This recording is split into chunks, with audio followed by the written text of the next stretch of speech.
Rome remembers Nero as a monster, but the real horror isn't in what he did to the empire. It's in what he did to the people closest to him.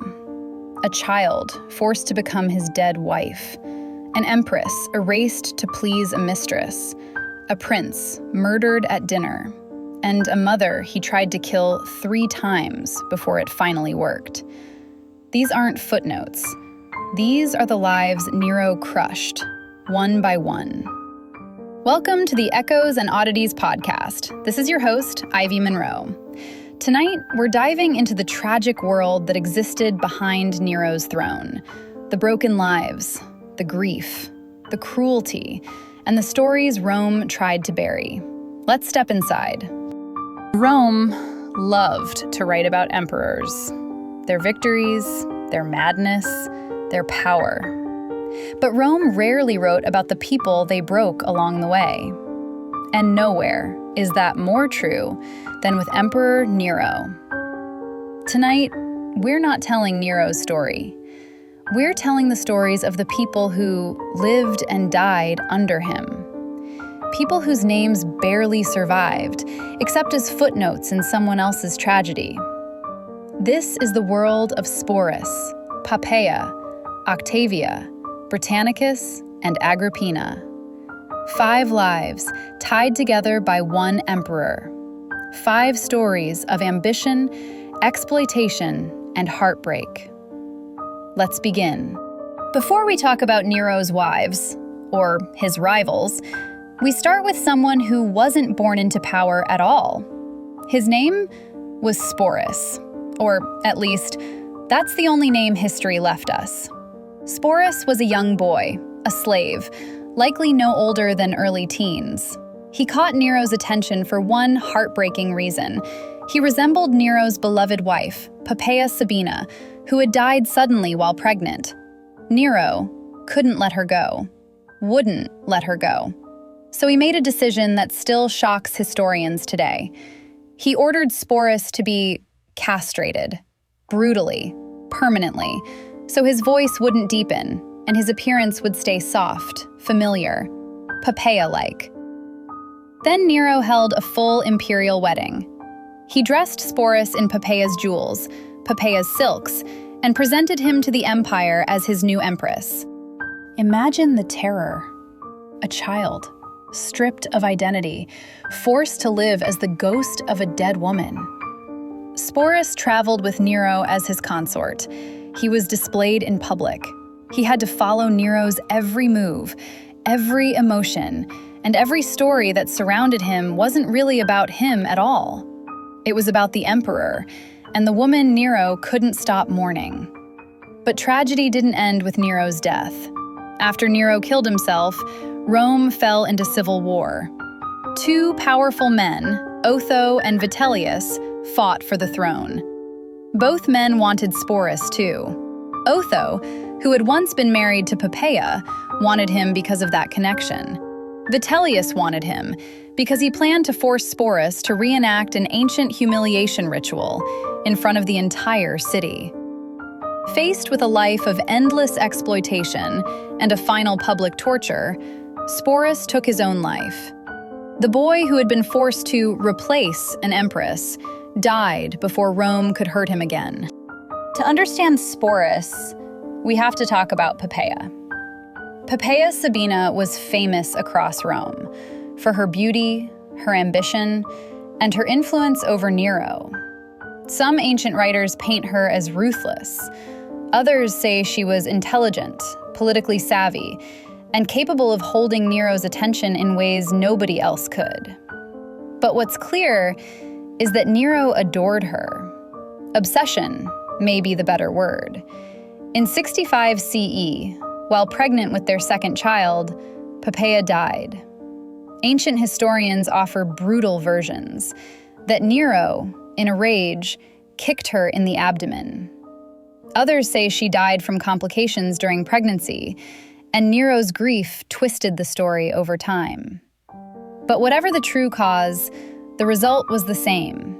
Nero lost her, and the empire saw him unravel. He embalmed her body in the most expensive perfumes. He gave her a state funeral. He had her treated like a divine figure. And when that wasn't enough, he looked for a replacement. Sporus was chosen because he resembled her, because Nero wanted Poppaea back in any form he could control. Poppaea's story is tragic not just because she died young, but because her legacy was reshaped into something grotesque. A woman remembered through the exploitation of a child, and through an emperor who couldn't separate grief from obsession. Before Poppaea, before Sporus, there was Claudia Octavia. Rome loved her. The public adored her.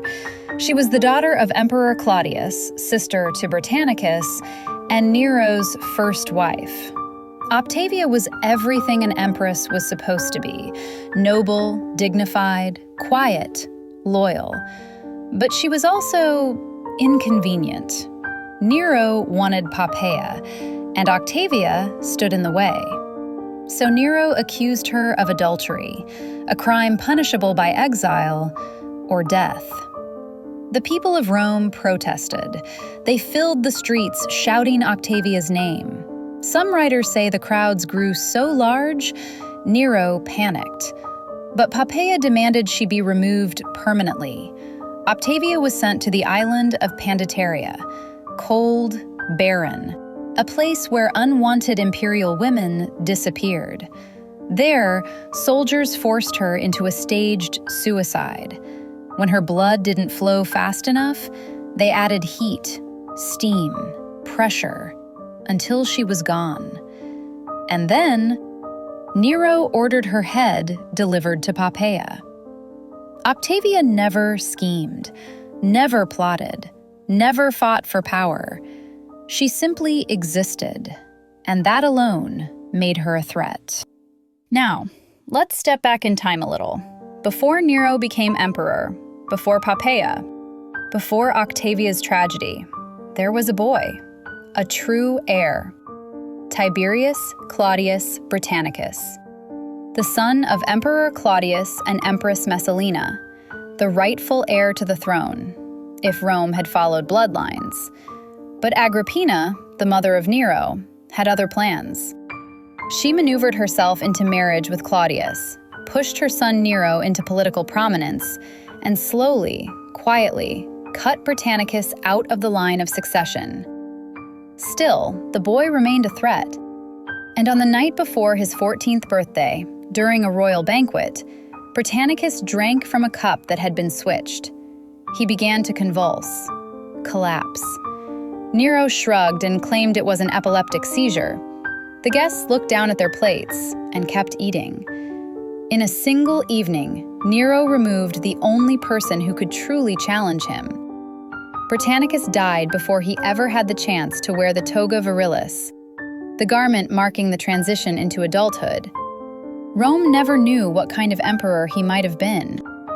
And finally, we arrive at the woman who shaped Nero more than anyone, his mother, Agrippina the Younger. Few women in Roman history held more power than she did. She was the great-granddaughter of Augustus, the sister of Emperor Caligula, the wife of Emperor Claudius, and the mother of an emperor she intended to control. Agrippina was brilliant, ruthless, and unafraid. But as Nero grew older, he began to resent her influence. He wanted independence, and she wasn't willing to give it.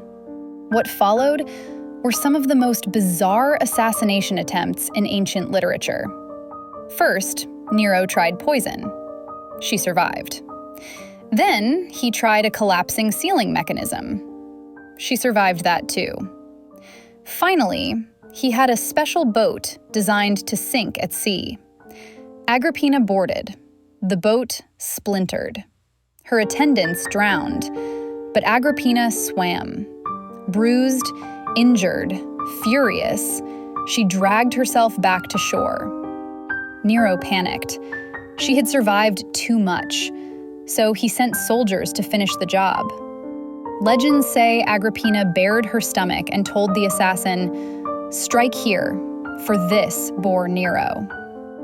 She died, because her son feared her. Nero was finally free, but Rome was not. 5 people, 5 tragedies. A boy forced into an empress's role, a wife turned into a memory, an empress erased by jealousy, a prince who never grew up, and a mother consumed by her own ambition and her son's terror. Nero is remembered as a tyrant, a madman, a self-indulgent performer. But maybe the real measure of an emperor isn't how he ruled Rome.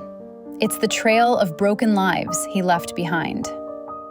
If these stories moved you, share this episode and join me next time as we uncover another strange, forgotten corner of history. Thank you for listening to the Echoes and Oddities podcast. This is Ivy Monroe, and I'll see you next week.